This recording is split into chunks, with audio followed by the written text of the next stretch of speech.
Alrighty guys, hey, today I'm gonna read my English final. It's a creative essay, um, that kind of weaves in and out between being like a slam poem and an essay, because it needed to be 10 pages long, so I was like, not feeling creative enough to write a 10-page poem. So it's like words, and then some poetic words thrown in there too, so, I mean, it's basically about my experiences with love or like romantic feelings and everything that led up to where I am today or who I am today. Um, the original was a lot longer, but I cut it down significantly to read for class, and that cut version ultimately became the new version, like the real actual version. Um, I guess since this is the one I keep referring to, it might as well just be the final draft. Um, I could go back and get the other one, but I mean, the best parts are in this. So, I mean, the other people that I left out, like, it literally went through everyone that has affected me in some sort of way. Sorry, every time I, like, nod, the computer moves, because I'm sitting on my bed. Um, it was just a lot of anger, like, a lot of anger, towards some people, that don't really deserve nice words, that I've never given those, like, negative words to. So, like, the one part, I remember it ended like, I've been nothing but civil to you, but I have a lot of colorful words for you, so here, go fuck yourself. And then that ends, and my friend was like, you're turning this in? And I was like, yeah, like, my teacher doesn't care. Like, she thought this was raw and loved it. Um, so I was running with it. But this is a lot heavier in some sorts of ways, but then also, I have no idea what I'm even saying right now. I'm sorry that I wasted 2 minutes of your time. So it's going to be lengthy. You could probably tell by looking at how long this video actually is. I don't actually know how long it's going to take because I haven't finished it. And I hope you like it. I hope you like it, so I'm going to jump into it. It's called Here's Looking at You, Kid. You know? I don't know. Here we go. Cool. Sorry. I'm going to start. It's called Here's Looking at You, Kid. Sorry.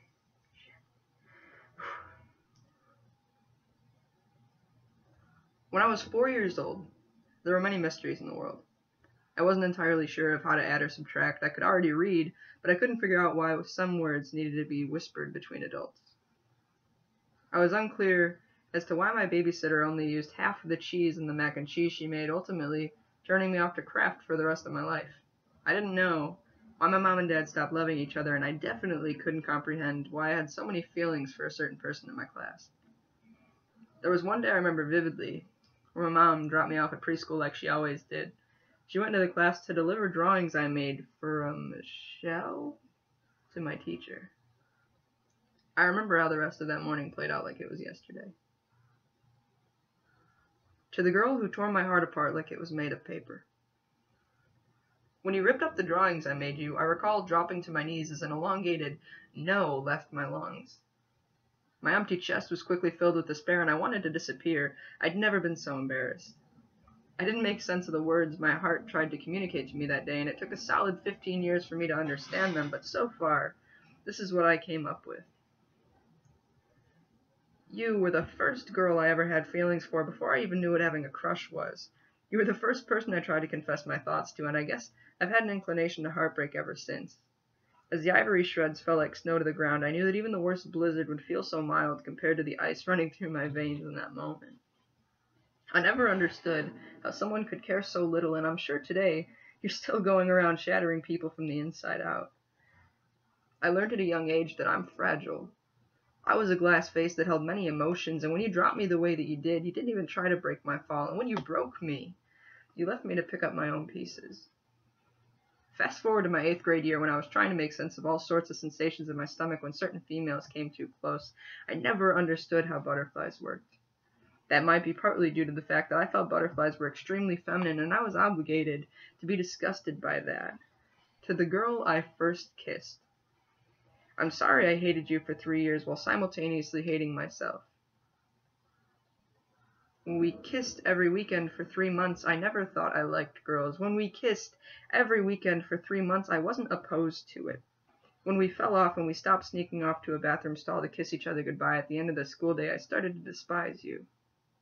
Kissing was your idea. Since I couldn't make sense of how I felt about it, I blamed you for it.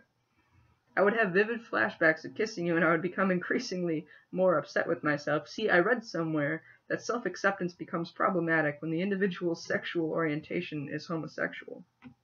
The growing disappointment made me an angry kid. I never wanted to acknowledge that I kissed a girl because that was wrong, right? Right as 2011 rang in, I realized maybe there was a reason I didn't mind when our lips touched. There was another girl less than a year after you, and there were 7 more after her. I didn't get it until all of a sudden it overwhelmed me on New Year's Day of my freshman year of high school. It was the holy shit I'm gay realization. This was the I'm actually into chicks confirmation. This was the am I comfortable making this declaration? What will my parents think of this affirmation? Is this something that needs my mother's ratification? This was the contemplation that led to much frustration for many of my high school years. You received an overdue apology for all the times I checked you out like a library book and later couldn't return your gaze. I put you down because your content was too much for me to handle. You judged me by my cover years after by saying I seemed like the type who would do all sorts of things, and I decided I should probably reinforce my spine so less people could open me up and see the black ink that stained my ivory skin. There were parts of my past that you could see that I never had to tell you. It kills me, because even after all those years of loathing you, I was still your favorite book.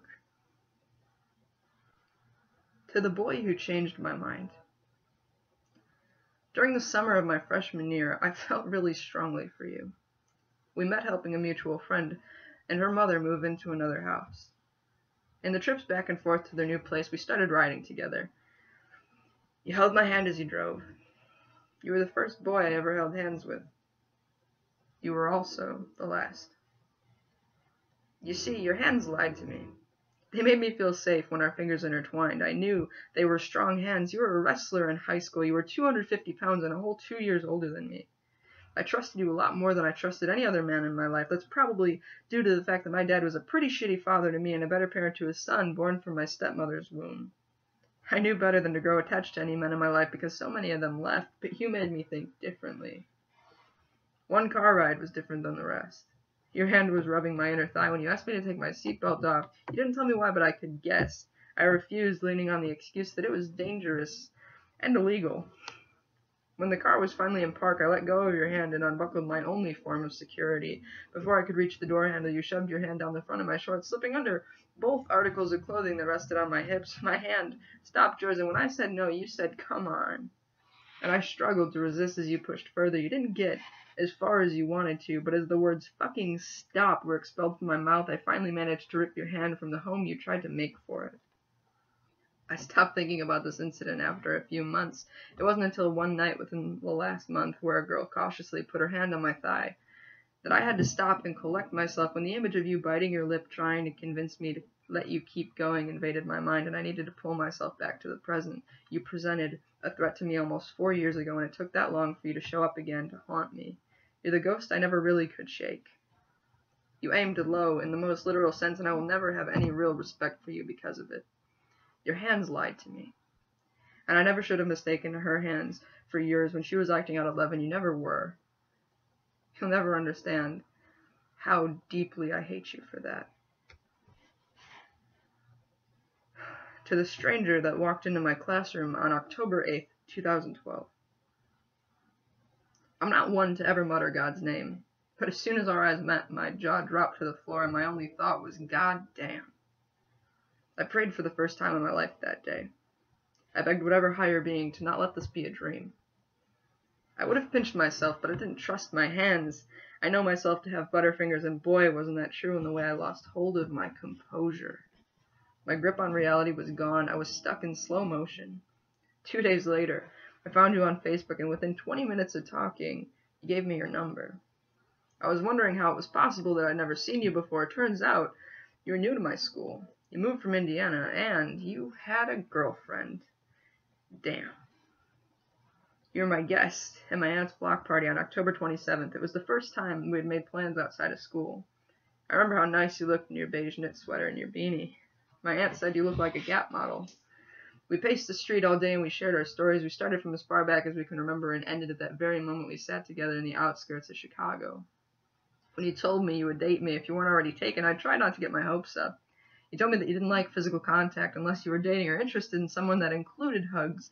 But when I walked you to your door that night, you wrapped your arms around me like I was the last thing you ever wanted to hold on to. I never told you, but you're the last thing I ever want to hold on to. Fast forward to our first kiss on a Sunday in February. It was the first time we hung out since we were both single. I kept my hands folded as we watched 3 different movies. At one point you said, "So why did you have me over today?" And in a very flat tone of voice I responded, "To watch movies, of course." You asked if I had any ulterior motive. I said I didn't, and you said, "So whatever happens, happens," basically. I agreed. There was a time where you got embarrassed and moved away from me on the bed to hide your face. I grabbed your arm and pulled you back. Your back was against my shoulder, and before I could contain the butterflies that were raising hell in the depths of my stomach, you twisted around and kissed me. My hands immediately shot up, as if to say, I am not to blame for this, because I knew there was a chance you would regret it and try to say I made it happen. I'd never been kissed by another person like that before. There was so much emotion, so much build-up before then. Over a year later, you moved in with us for 6 months. You moved out when you couldn't take it anymore. I don't blame you. I would leave if I could. Just as my mom had brought about the end of my first relationship, I could feel her tearing this one apart too. I felt our downfall as it began. I felt every bump as we tumbled down the steep slope away from our happily ever after toward the end. I wish I could say that we ended on bad terms, but we didn't.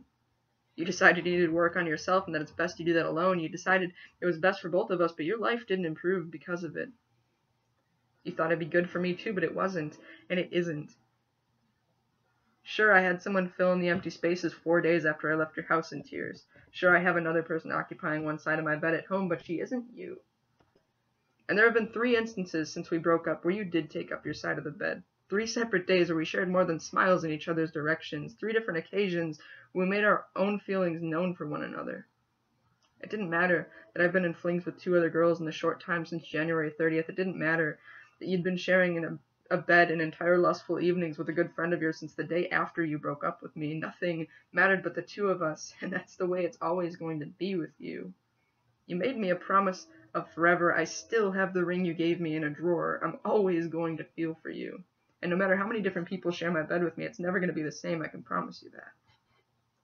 You were the girl who took up all my weekends. You were my Friday night cuddles and my sleepy Saturday morning kisses before I left for work. You were my Splinter Cell sidekick and my pop-punk partner. You're the only piece of artwork I could look at for years on end. I wish I could hang you above my dresser so you're the first thing I see when I wake up every day and the last thing to make me smile before I go to bed. I want you to know that I will always love you. And if love were music, I would write you a million songs. You'd never forget how I feel about you. I want to play your strings ever so softly and make beautiful sounds come from deep within you. I want to hear you. I want all of your beautifully played chords and all the notes you fuck up. I want your nerves when you go in for a job interview. I want your fear when you're driving in the rain. I want your aches and pains from a hard day at work. I want your freckles and your abundance of poor candid pictures of me. I want your requests to be the big spoon. I want your just 5 more minutes when you don't want me to stop holding you before I leave for work. I want you. And I want you every day. To the girl who might have actually just been a rebound. You helped me come to terms with the fact that I might not have much self-respect at all. Intimacy so nonchalant when it used to be so sacred to me. P.S. Don't talk yourself up so much. It wasn't that good. Girls like you frustrate me sometimes. Sorry. To the last girl I kissed. I meant it when I said I really wanted to date you.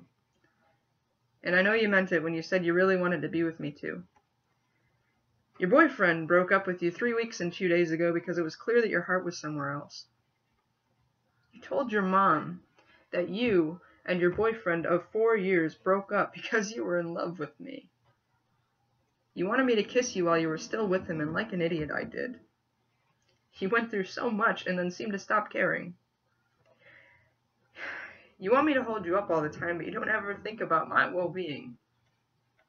You can't let go of him, and I hate to say this, but I can't be your doormat. You can't intentionally walk through the mud and then expect me to clean up your mess. I never told you about the nights with my ex, the nights that we spent together, because I knew it hurt you and I didn't want to put you through that. I know you're going to hurt soon when I tell you I'm going to choose to be single and stop kissing you on the weekends. You're going to go back to him and you're going to think of me. I know you will, because it's already happened. I know you'll miss me because you already do. And I know you'll wise up, but it's already too late. I'm sorry you couldn't make up your mind. I'm sorry I let you think I would wait longer. I'm sorry you don't care about me near as much as I care about you. I'm sorry I want to be happy, and I'm sorry being happy doesn't mean chasing you anymore. I'll be the first one to tell you I've never had a ton of luck with love. But I just might be the luckiest person alive for having spent the better chunk of 2 years with a girl I met by chance, who I can honestly say I was a part of a mutual love with that started when we locked eyes with one another. If anyone could ever take anything from my story, I'd want them to know that even if it seems far-fetched, it's worth pursuing. A woman in her 50s told me that she had that slow-motion, serendipitous kind of love once. This, forbidden romance. She said she regrets not chasing after him to this day. I took a leap in approaching her. I fought tooth and nail to win her heart, and I've been working to protect it since day one. I may not be her knight in shining armor right now, but I hope someday in a better time and place that I will be again. If there were one thing I'd want her to know, it'd be this. Jen. The day you walked into my life, I was working on a geometric painting for class. I was drawing arrows on a canvas. Funny thing, I could have sworn that they led my eye in all sorts of directions, but looking back now, I realize that all my arrows only ever pointed to you. The end. Alright, I hope you guys liked it.